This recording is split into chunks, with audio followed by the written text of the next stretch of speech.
Hi friends, welcome back to Telugu tutorial show. ముందటి క్లాస్లో మనం స్లైస్ టూల్ గురించి పూర్తిగా తెలుసుకున్నాము. స్లైస్ టూల్తో ఎలా స్లైసెస్ కట్ చేసుకోవాలి, స్లైస్ టూల్తో ఎలా వెబ్ పేజ్ని డిజైన్ చేసుకోవాలి, దాని తర్వాత ఎలా సేవ్ చేసుకోవాలి ఏంటి అనేది చూస్తున్నాము. ఓకే, అలాగే ఈ స్లైస్ టూలే కాకుండా అంటే ఈ స్లైస్ టూల్తో కామన్గా మీకు ఆల్రెడీ ముందే చెప్తున్నాను, ఫోటోషాప్లో వెబ్ పేజ్ స్లైస్ టూల్తో చేయొచ్చు అని చెప్పేసి మన ఛానల్లో మాత్రమే చెప్పడం జరిగింది తెలుగులో.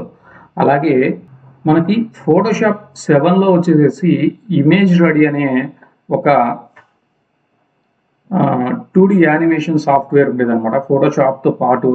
ఓకే, అది ఇప్పుడు ఇమేజ్ రెడీ అని కాకుండా మనకి టైమ్ లైన్ అని చెప్పి విండోస్ మెనూలో ఇచ్చున్నారు. ఓకే, అంటే అది నెక్స్ట్ మనం ఎప్పుడైతే విండోస్ మెనూకి వెళ్తామో అప్పుడు ఫోటోషాప్లో యానిమేషన్స్ ఎలా చేయొచ్చు అనేది కూడా చూద్దాము. ఓకే, అలాగే ఈరోజు మనం టూల్స్ అన్నీ అయిపోయిన తర్వాత ఒక్కొక్క దానికి ఒక్కొక్క ప్రాక్టికల్ చెప్పడం జరుగుతుంది. అంటే ఒక్కొక్క ప్రాక్టికల్ చెప్తానని చెప్పి చెప్పున్నాను మీకు ముందటి క్లాస్లో వచ్చేసి. ఇప్పటికి మనకి ఆల్మోస్ట్ ఫోటోషాప్లో ఉన్న అన్ని టూల్స్ అయితే అయిపోయినాయి. ఓకే, ఇప్పుడు ఫస్ట్ నుంచి మళ్ళీ ఒక్కొక్కటి ప్రాక్టికల్గా అంటే మూవ్ టూల్ అంటే ఇది ఇలా జరుపుతాము, ఇది అని చెప్పి చెప్పుకున్నాము. కానీ మూవ్ టూల్తో ఏమేమి ప్రాక్టికల్స్ చేయొచ్చు, ఏమేమి వర్క్స్ చేయొచ్చు ఓకే అనేది ఈరోజు స్టార్ట్ చేద్దాము. ఈరోజు క్లాస్లో అయితే మనం చూద్దాం అనమాట అది. ఓకే ఓకే ఫోటోషాప్లోకి అయితే జంప్ అవుదాము. ఓకే ఫ్రెండ్స్, ఫోటోషాప్లోకి అయితే వచ్చున్నాము. ఇప్పుడు చూడండి, కామన్గా మనం ఫోటోషాప్లో ఫోటోషాప్లో మూవ్ టూల్తో ఏమేమి వర్క్ చేయొచ్చు ఆల్రెడీ చూడండి. ఇక్కడ మీకు ముందుకు మనం అనుకున్నట్టే ఆ మూవ్ టూల్తో ఏం చేయొచ్చు, మూవ్ చేసుకోవచ్చు అని చెప్పేసి అక్కడే ఒక చిన్న వీడియో లాగా మనకి చూపిస్తుంది. అది సింగిల్ ఆబ్జెక్ట్ అయితేనే లేదా సింగిల్ లేయర్ అయితేనే మనం అలాగా చేయగలం అనమాట. అలా కాకుండా మూవ్ టూల్తో ఇంకా ఏమేం చేయొచ్చు. ఓకే, ఫస్ట్ ఆఫ్ ఆల్ నేను చూడండి, ఇక్కడ మనకి సింగిల్ రో, సింగిల్ కాలం అని కొన్ని టూల్స్ కనపడుతున్నాయి కదా. ఇప్పుడు నేను వాటిని అయితే నేను చూస్ చేసుకుంటున్నాను. ఒక సింగిల్ కాలం అనే దాన్ని ఉదాహరణ తీసుకున్నాను నేను. చూడండి, ఇప్పుడు నేను ఇలాగా ఒక లైన్ అయితే తీసుకున్నాను, సింగిల్ కాలం అనేది. న్యూ లేయర్ తీసుకుంటున్నాను. న్యూ లేయర్కి షార్ట్ కట్ కి తెలుసు కదా, Ctrl+Shift+Alt+N అనేది న్యూ లేయర్కి అయితే షార్ట్ కట్ కి అనమాట. ఈ షార్ట్ కట్ కి ప్రెస్ చేసిన తర్వాత ఇక్కడ చూడండి, లేయర్ ప్యాలెట్లో మీకు ఒక కొత్త లేయర్ అయితే రావడం జరుగుతుంది. వచ్చిన తర్వాత మీకు ఏదైతే కలర్ ఫిల్ అవ్వాలి అనుకుంటున్నారో ఆ కలర్ని మీరు ఫిల్ చేసుకోవచ్చు. Default colours black and white ఉంటాయి కాబట్టి ఇప్పుడు మీరు Ctrl+Backspace కొడితేనేమో బ్లాక్ కలర్ ఫిల్ అవుతుంది, ఆల్ట్ బ్యాక్ స్పేస్ కొడితేనేమో వైట్ కలర్ ఫిల్ అవుతుంది. ఇప్పుడు అసలు కలర్ ఫిల్ అయిందా లేదా అనేది మనకు తెలియాలి అంటే Ctrl+D కొడితే లైన్ ఉంది. ఓకే, ఇప్పుడు కలర్ అయితే మనకు ఫిల్ అయింది. ఓకే, ఈ లైన్ అనేది నాకు ఆ ఇమేజ్, నేను ఏదైతే ఇమేజ్ తీసుకున్నానో దానికి వరుసగా నాకు రావాలి. అంటే స్కాన్ లైన్ ఎఫెక్ట్ అంటారు అనమాట దీన్ని. ఓకే, ఈ స్కాన్ లైన్ ఎఫెక్ట్ చెయ్యాలి అంటే ఫస్ట్ ఆఫ్ ఆల్ మనం ఇది ఒకటి తీసుకోవాలి. దీనికి మూవ్ టూల్కి సంబంధం ఉంది కాబట్టి ఇది చెప్తున్నాను నేను. ఓకే, ఇలా తీసుకున్న తర్వాత జస్ట్ చూడండి, మీరు Ctrl+J ప్రెస్ చేస్తే, Ctrl+J అంటే డూప్లికేట్ వస్తుంది.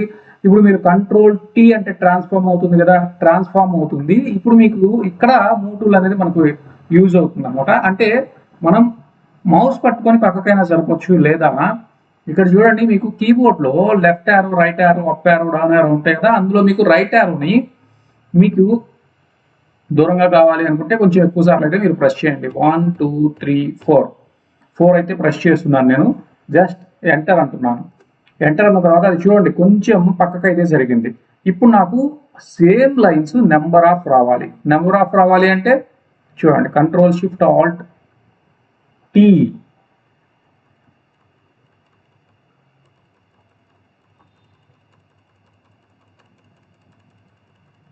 ఇది మనకి చిన్నప్పుడు 3D ఇమేజెస్కి సంబంధించి ఒక పేపర్ మీద బ్లాక్ లైన్స్కి సంబంధించి ఒకటి ఇస్తారు కదా.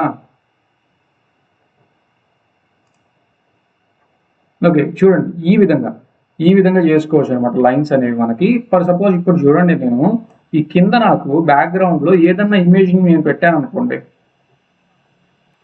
ఇప్పుడు చూడండి, మనకి యాక్చువల్గా ఇక్కడ స్క్రాచ్ డిస్క్ ఫుల్ అని వస్తుంది. ఈ స్క్రాచ్ డిస్క్ ఫుల్ అని వచ్చినప్పుడు ఈ ప్రిఫరెన్సెస్లోకి వెళ్ళిపోయి ఇందులో స్క్రాచ్ డిస్క్ అని కనబడుతుంది కదా, ఈ స్క్రాచ్ డిస్క్లో ఇక్కడ మనకు ఓన్లీ సి అని ఉంది, దీన్ని యాడ్ చేసి జస్ట్ ఓకే అనండి. ఇప్పుడు చూడండి, ఇప్పుడు ఫైల్కి వెళ్ళి ఓపెన్ అనండి, వచ్చింది. ఇప్పుడు దీన్ని నేనేం చేస్తున్నాను, దీన్ని తీసుకెళ్ళి అక్కడ పెడదాం అనుకుంటున్నాను.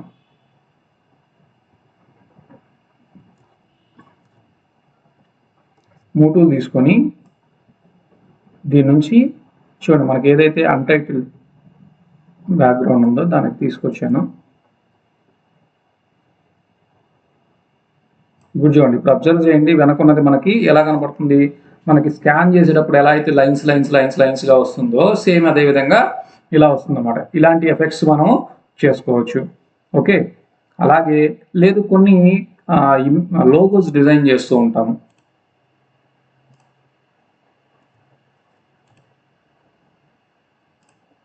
ఇప్పుడు చూడండి, ఇప్పుడు అర్థమవుతుంది కదా ఇక్కడ మనకి ఈ స్కాన్ లైన్ అనేది యాక్చువల్గా ఏంటి అంటే, ఇప్పుడు మనం ఆర్జీబీ మానిటర్స్ కానీ టీవీస్ కానీ మనం ఏదైనా షూట్ చేస్తున్నప్పుడు కూడా ఇలాంటి లైన్స్ కూడా వస్తూ ఉంటాయి. సో జస్ట్ అలా పెట్టుకోవాలి అనుకున్నప్పుడు ఇలా చూపించవచ్చు. అలాగే కొన్ని లోగోస్ డిజైన్ చేసేటప్పుడు లైన్స్ అవసరం అవుతాయి. సో అలాంటి వాటికి కూడా మనకి యూజ్ చేసుకోవచ్చు. సపోజ్ చూడండి, నేను ఈ 2 లేయర్ విజిబిలిటీ అయితే ఆఫ్ చేస్తున్నాను. ఇక్కడ కనపడుతుంది కదా కన్నులాగా, నా మౌస్ అక్కడ మూవ్ అవుతుంది చూడండి, దాన్ని లేయర్ విజిబిలిటీ అంటాము. అది రెండింటిని తీసేసాను, Ctrl+Shift E అన్నాను. ఓకే, పై లేయర్ క్లిక్ చేసుకొని Ctrl+Shift E అన్నాను. ఇప్పుడు ఏమైంది చూడండి, అన్ని లేయర్స్ మెర్జ్ అయిపోయినాయి. అంటే Ctrl+E అంటే కిందున్న లేయర్తో మెర్జ్ చేయమని చెప్పి అర్థం అనమాట. Ctrl+Shift E అంటే నా కంటికి ఏవైతే లేయర్స్ కనబడుతున్నాయో మెర్జ్ విజిబుల్ అంటాం అనమాట. విజిబుల్ మనకి ఏదైతే విజిబుల్గా కనబడుతున్నాయో వాటిని మెర్జ్ చేయమని చెప్పి ఆప్షన్ Ctrl+Shift E అనే దానికి షార్ట్ కట్ కి అనమాట, అది దానికి. ఓకే, అన్ని కలిసి చూడండి, ఇందాక నాకు నెంబర్ ఆఫ్ లేయర్స్ అయితే వచ్చున్నాయి, వాటన్నిటిని నేను మెర్జ్ చేసేసి పక్కకు పెట్టేసి డిలీట్ చేస్తున్నాను. ఇప్పుడు ఇది ఉంది నాకు. ఇలా ఉన్న తర్వాత చూడండి, నాకు ఇక్కడ నుంచి ఇక్కడికి, ఇక్కడ నుంచి ఇక్కడికి, ఇక్కడ నుంచి ఇక్కడికి కొన్ని బాక్సెస్ లాగా కానీ అలా కావాలి నాకు. ఓకే, అంటే ఒక్కొక్కసారి లోగోస్ డిజైన్ చేసేటప్పుడు కొన్ని బాక్సెస్ అయితే అవసరం అవుతుంటాయి. సో వాటికి కూడా ఏం చేస్తాము అంటే ఈ లైన్స్ ద్వారా తీసుకోవచ్చు, లేదా రెక్టాంగిల్స్ ద్వారా అయినా కూడా మనం తీసుకోవచ్చు. చూడండి,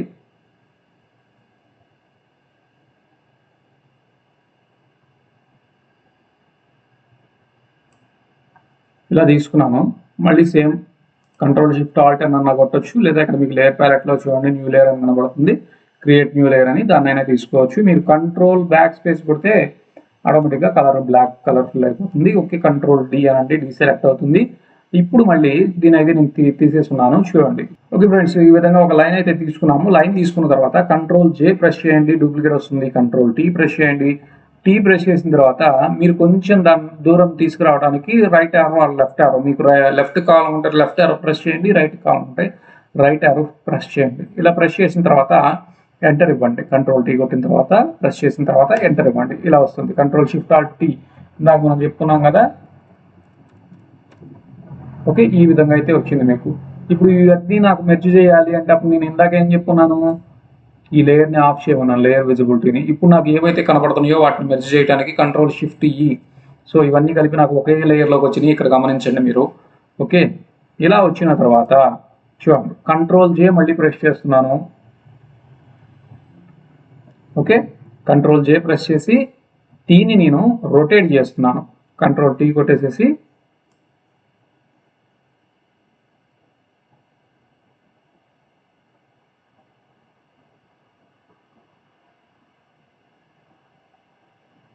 ఓకే, రొటేట్ చేశాను. ఇప్పుడు రొటేట్ చేసిన తర్వాత నాకు ఈ మధ్యలో ఉన్న ఆబ్జెక్ట్స్లో మాత్రమే నాకు ఫిల్ అయ్యి ఒక 3 అనే ఆబ్జెక్ట్ అనేది కావాలి అనుకుంటున్నాను అనుకోండి. ఫర్ సపోజ్ నేను చూడండి, ఇక్కడ నుంచి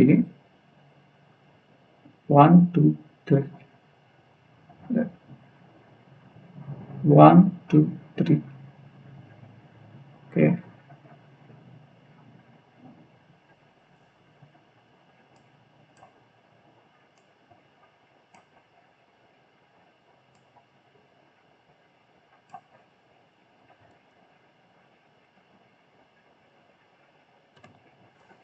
ఓకే, ఇప్పుడు నేను ఏం చేస్తున్నానంటే దీన్ని కలిపి మళ్ళీ మెర్జ్ చేస్తాను. మెర్జ్ చేసిన తర్వాత ఈ రెండు ఒకే లేయర్ అయిపోయినాయి. ఇక్కడ గమనించండి. ఇప్పుడు నేను ఏం చేస్తున్నాను, ఇక్కడ చూడండి, మ్యాజిక్ బ్యాండ్ అని ఉంది కదా, ఇక్కడ నాకు దాన్ని సెలెక్ట్ చేసుకొని ఇక్కడ ఒకసారి క్లిక్ చేశాను. అలాగే ఇక్కడ యాడ్ సెలెక్షన్ తీసుకొని ఇక్కడ ఒకసారి, ఇక్కడ ఒకసారి, ఇక్కడ ఒకసారి, అలా మనకి ఎన్నైతే బాక్సెస్ కావాలి అనుకుంటామో అన్ని బాక్సెస్ని మనం తీసుకోవచ్చు అనమాట. తీసుకున్న తర్వాత మళ్ళీ ఇక్కడ చూడండి, ఇది ఇప్పుడు ఇది ఇది ఇది అలాగే ఇది ఇది ఇది మీకు కావాలి అనుకుంటే నెక్స్ట్ ఇది కూడా తీసుకోండి. లేదు ఇది వద్దు అనుకుంటున్నారు అనుకోండి, దాన్ని ఆఫ్ చేయండి. ఓకే, సబ్ట్రాక్ట్ తీసుకొని అవసరం లేదు నాకు అది, సో దాన్ని రిమూవ్ చేశాను. ఇది చూడండి ఇలా వచ్చింది. ఓకే, ఇప్పుడు నేను దీన్ని ఏం చేస్తున్నాను, న్యూ లేయర్ తీసుకొని మళ్ళీ కంట్రోల్ బ్యాక్ స్పేస్ అని క్లిక్ చేశాను. ఇప్పుడు చూడండి, ఓకే, ఒక లోగో డిజైనింగ్లో ఇలా వాడుకోవచ్చు అనమాట మనం. ఓకేనా, ఈ విధంగా కూడా డిజైన్ చేసుకోవచ్చు దీన్ని యూజ్ చేసుకొని.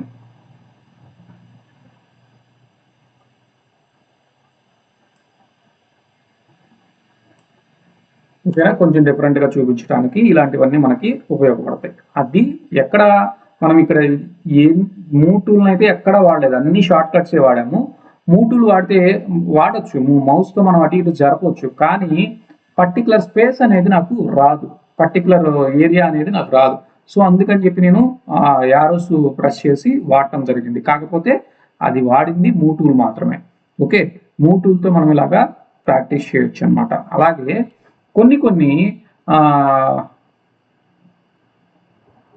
వెడ్డింగ్స్లో కానీ లేదా మా పోస్టర్స్ డిజైనింగ్లో కానీ ఒక ముగ్గు లాంటిది కానీ లేదా ఒక చక్రం లాంటిది కానీ డిజైన్స్ చేస్తూ ఉంటారు. సో ఆ డిజైన్ ఎలా చేయాలి అనేది చూద్దాం ఇప్పుడు మనం. ఓకే, అది కూడా మూవ్ టూల్ మిగతా ఇప్పుడు మనం ఏవైతే టూల్స్ యూజ్ చేసామో సేమ్ అదే టూల్స్ యూజ్ చేసి వాడతాం అనమాట.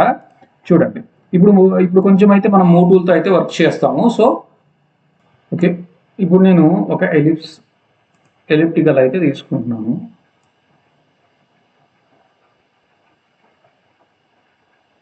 ఇలా తీసుకున్న తర్వాత నాకు దీని చుట్టూతా ఒక కొంత బార్డర్ అయితే కావాలి. బార్డర్ కావాలి అంటే ఇక్కడ నాకు సెలెక్ట్లోకి వెళ్ళి మోడిఫై బార్డర్ అని ఉంటుంది, మీకు ఎంత కావాలో అంత ఇచ్చుకోండి. బార్డర్ ఒక 5 అయితే ఇది ఇస్తున్నాను. ఓకే అన్నాను. ఇచ్చిన తర్వాత చూడండి దాని చుట్టూతో ఇంకొక బార్డర్ అయితే వస్తుందన్నమాట. మళ్ళీ ఇక్కడ న్యూ లేయర్ అయితే నేను తీసుకున్నాను. తీసుకున్న తర్వాత దానికి కూడా సేమ్ బ్లాక్ కలర్ అయితే ఫిల్ చేస్తున్నాను. కంట్రోల్ డి అంటే డీసెలెక్ట్ అవుతుంది కదా, ఇలా వస్తుంది. ఇప్పుడు నాకు చూడండి, దీన్ని నేను కంట్రోల్ జే కొట్టాను అనుకోండి డూప్లికేట్ వస్తుంది. కంట్రోల్ టీ అంటే ఏమవుతుంది చూడండి, ఇప్పుడు మనం మూవ్ టూల్ని వాడుతున్నాము. మూవ్ టూల్ తీసుకొని కంట్రోల్ టీ అని ప్రెస్ చేసిన తర్వాత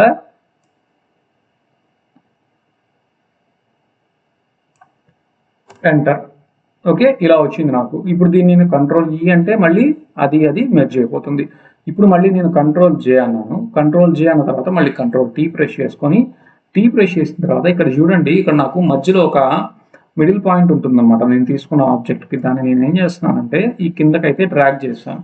ఓకే, ఒక్కొక్కసారి మీకు ఆ మిడిల్ పాయింట్ అనేది కనపడదు. ఇక్కడ చూడండి, ఇక్కడ టిక్ పెడితేనే కనపడుతుంది. సో అది టిక్ పెట్టుకొని ఉంచుకోండి మూవ్ టూల్ తీసుకున్నప్పుడు, లేదా మీకు ట్రాన్స్ఫార్మ్ చేస్తున్నప్పుడు. చూడండి, ఇక్కడ క్లిక్ చేసుకొని మీరు దాన్ని కొంచెం రొటేట్ చేయండి. అంటే మీకు ఎంత కావాలంటే అంత రొటేట్ చేయండి. ఓకే, ఎంటర్ ఇవ్వండి. ఇప్పుడు సేమ్ ఇందాక control shift Alt tea press చేస్తున్నాం కదా, చూడండి ఈ విధంగానే కదా మనకి అందులో కనపడేది. దీని లోపల ఒక కలర్ కానీ ఏదైనా ఫిల్ చేసి పెట్టేసి ఉంటాం అనమాట. సో అప్పుడేమవుతుంది, దీన్ని మనం ఫ్లవర్గా అయినా డిజైన్ చేసుకోవచ్చు. ఓకే, అలాగే ఒక బ్యాక్గ్రౌండ్గా అయినా పెట్టుకోవచ్చు, లేదా ఇప్పుడు మనకి వినాయకుడి ఇమేజ్ ఉందనుకోండి, వినాయకుడికి వెనక డెకరేట్ చేస్తున్నట్టు పెట్టుకోవచ్చు. సో ఇలాగా ఇక్కడ చూడండి, ఇది ఉంది నాకు, ఇందులో నేను కలర్ ఫిల్ చేయాలి. దీన్ని తీసుకున్నాను. ఇప్పుడు ఇవన్నీ ఏం చేస్తారంటే మీరు ముందు కంట్రోల్ షిఫ్ట్ ఈ ప్రెస్ చేస్తే టోటల్ ఈ ఆబ్జెక్ట్స్ అన్నీ ఒకటే అయిపోతాయి, అంటే మెర్జ్ అయిపోతాయి. మెర్జ్ అయిన తర్వాత ఇప్పుడు చూడండి, ఇప్పుడు నేను వీటిలో కలర్ అయితే ఫిల్ చేద్దాం అనుకుంటున్నాను. కలర్ ఫిల్ చేయాలి అంటే నాకు డిఫరెంట్గా ఫిల్ చేసుకోవచ్చు, ఎలా కావాలనుకుంటే అలా ఫిల్ చేసుకోవచ్చు. ఇప్పుడు నాకు ఇక్కడ నుంచి ఇక్కడికి ఒక గ్రేడియంట్ కావాలి అనుకున్నాను అనుకోండి, నేను గ్రేడియంట్ తీసుకున్నాను. ఇందులో చూడండి, నేను ఒక ప్రాక్టికల్ చెప్తున్నప్పుడు ఆల్మోస్ట్ టూల్స్ అన్ని యూజ్ అవుతున్నాయి. ఏ టూల్ ఏంటి అనేది ఒకసారి గమనిస్తూ ఉండండి. ఓకే, ఇప్పుడు చూడండి, ఇప్పుడు నేను ఈ గ్రేడియంట్ వచ్చేసి రేడియల్ గ్రేడియంట్ అయితే నేను సెలెక్ట్ చేస్తున్నాను. సెలెక్ట్ చేసుకున్న తర్వాత ఇక్కడ ఈ కలర్స్ మీకు ఓకే అయితే ఉంచుకోండి. ఓకే, కాదు నాకు వేరే కలర్స్ ఏమైనా కావాలి అనుకున్నప్పుడు ఇక్కడ చూడండి, పర్పుల్ అన్నది కదా, ఈ పర్పుల్ కావాలి అనుకుంటే పర్పుల్ సెలెక్ట్ చేసుకోండి, లేదా మీ ఇష్టం, మీకు కావాల్సిన కలర్. ఇది చూడండి, ఇదైతే మీకు సేమ్ ఫ్లేవర్ ఎలా అయితే వస్తుందో అలానే వస్తుంది. సో దీని అయితే నేను సెలెక్ట్ చేసుకున్నాను. జస్ట్ ఓకే అనండి. ఓకే అన్న తర్వాత ఇప్పుడు మీరు గ్రేడియంట్ని అయితే అప్లై చేయాలి. గ్రేడియంట్ని అప్లై చేయాలి అనుకుంటే ముందు ఏం చేస్తారంటే దీన్ని ఒక సెలెక్షన్ అయితే తీసుకోండి.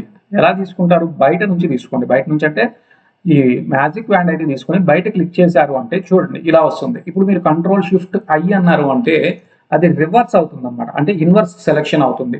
ఏదైతే మీరు ఇందాక సెలెక్ట్ చేశారో అవుటర్ పార్ట్ని మాత్రమే మీరు సెలెక్ట్ చేస్తున్నారు, ఆ అవుటర్ పార్ట్ సెలెక్ట్ అవ్వకుండా లోపల ఉన్నది సెలెక్ట్ అవుతుంది అనమాట. ఓకే, దాన్ని ఇన్వర్స్ సెలెక్షన్ అంటాం అనమాట. ఈ ఇన్వర్స్ సెలెక్షన్ తీసుకున్న తర్వాత ఇప్పుడైతే చూడండి, మనం గ్రేడియంట్ అయితే ఫిల్ చేద్దాము. గ్రేడియంట్కి జీ కొడితే గ్రేడియంట్ అయితే వస్తుంది. ఇప్పుడు మనం తీసుకున్న తర్వాత ఇక్కడ ఏం పెట్టుకున్నాము? రేడియల్ గ్రేడియంట్ అయితే తీసుకున్నాం. రేడియల్ గ్రేడియంట్ తీసుకొని చూడండి, ఈ మిడిల్ పాయింట్లో నుంచి మీకు ఎక్కడైతే ఫ్లవర్ ఎండ్ అవుతుంది అనుకుంటున్నారో దాని వరకు క్లిక్ చేయండి. చూడండి, ఇప్పుడు ఇలా వస్తుంది. ఒక్క నిమిషం, కంట్రోల్ జెడ్ ఇవ్వండి. దీనికి న్యూ లేయర్ అయితే తీసుకోండి. న్యూ లేయర్ తీసుకొని ఇప్పుడు ఫిల్ చేయండి. వచ్చింది. Control D, control open bracket, చూడండి. ఓకే, ఈ విధంగా అయితే మీకు వస్తుంది అనమాట. ఇప్పుడు మీరు దీన్ని కొంచెం అడ్జస్ట్ చేశారనుకోండి, సేమ్ ఫ్లవర్ ఉన్నట్టే కనబడుతుంది. ఓకేనా? ఇలా అడ్జస్ట్మెంట్స్ కూడా మీరు అయితే చేసుకోవచ్చు. లేదా దీన్ని రిమూవ్ చేసేసుకొని మీరు మధ్యలో మీరు ఏదైనా ఫ్లవర్ లాగా డెకరేట్ చేసుకోవాలి అనుకుంటే ఇక్కడ డెకరేట్ చేస్తే ఏమవుతుందంటే సేమ్ అలానైతే మీకు వచ్చేస్తుంది అన్నమాట. అలాగే ఇది ఇంకేదైనా మీరు మోడిఫికేషన్ చేసుకోవాలి అనుకుంటే కంట్రోల్ టీ ప్రెస్ చేసుకొని కంట్రోల్ పట్టుకొని చూడండి. ఒక్క నిమిషం, కంట్రోల్ ఈ అనండి, రెండు మెర్జ్ అయిపోతాయి. ఇప్పుడు కంట్రోల్ టీ ప్రెస్ చేసుకొని కంట్రోల్ పట్టుకొని ఓకే, ఆబ్జెక్ట్ యొక్క పొజిషన్ని మీరు చేంజ్ చేసుకోవచ్చు. ఓకే, దీని కింద చిన్న స్టెమ్ ఏదైనా పెట్టామనుకోండి,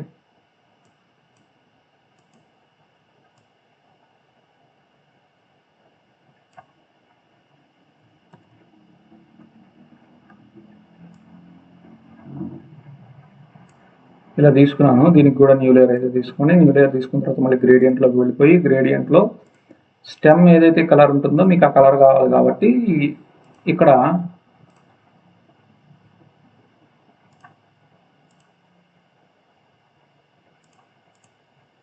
ఓకే, దీనికి కూడా అదే కలర్ ఇచ్చేసేయండి.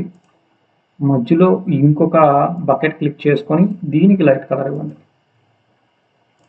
ఓకే, న్యూ అని క్లిక్ చేయండి, ఇక్కడ వచ్చేస్తుంది. జస్ట్ ఓకే అనండి, ఇది ఇక్కడ డిస్ప్లే అవుతుంది. ఇప్పుడు మీరు ఇది అప్లై చేయకుండా నార్మల్ గ్రేడియంట్ తీసుకొని లీనియర్ గ్రేడియంట్ తీసుకొని షిఫ్ట్ పట్టుకొని ఇలా లాగండి. చూడండి, ఇది మీకు సేమ్ స్టెమ్ ఎలా అయితే ఉందో అలానే వస్తుంది. ఓకే, చూడండి ఇలానే వస్తుంది అన్నమాట. ఇప్పుడు మీరు దీనికి మళ్ళీ ఇంకా ఫిల్టర్స్లో దానికి వేవ్ అని వస్తుంది, సమ్ ఇలా పెట్టుకొని దాన్ని సేమ్ ఎలా అయితే వస్తుందో మనకి స్టెమ్ ఎలా అయితే వస్తుందో కొంచెం బెండ్ అయినట్టు ఇలా కూడా చేసుకోవచ్చు అనమాట.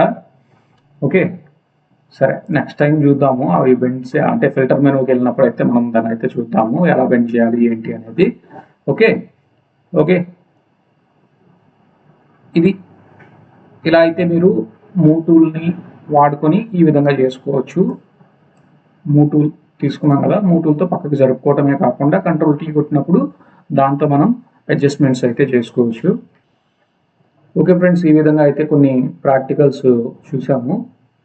ఓకే ఫ్రెండ్స్, ఈ విధంగా అయితే మనం చేసుకోవచ్చు అనమాట. ఇలాంటి ప్రాక్టికల్స్ అనేవి నెంబర్ ఆఫ్ ఉన్నాయి, ఒక్కొక్క దానికి ఒక్కొక్కటి చేసుకోవచ్చు. ఇలా చెప్పుకుంటూ పోతే చాలానే ఉంటాయి అనమాట ఒక్కొక్క దానికి. ఈ జస్ట్ మనం 1, 2 మాత్రమే చెప్పుకున్నాము. ఇంకా నెంబర్ ఆఫ్ అయితే ఉన్నాయి.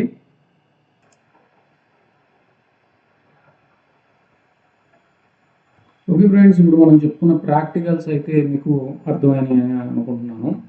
ఓకే, అర్థం కాకపోతే మీరు కింద కామెంట్స్లో ఇది ఎలా ఏంటి అనేది, అంటే మీకు ఎక్కడైతే అర్థం కాలేదో అక్కడ దాని గురించి క్వశ్చన్ అయితే చేయొచ్చు మీరు. దానికి మళ్ళీ నేను ఎలా చేయాలి ఏంటి అని రిప్లై అయితే ఇస్తాను అనమాట. ఓకే, మీకు ఈ వీడియో అయితే నచ్చిందని అనుకుంటున్నాను. మీకు కనుక మన వీడియో నిజంగా నచ్చితే ముందు లైక్ చేయండి, ఆ తర్వాత షేర్ చేయండి, అలాగే కామెంట్ కూడా చేయండి. ఓకే, మరో క్లాస్లో మళ్ళీ మనం కలుసుకుందాం. Till then keep smiling. Jai Hind.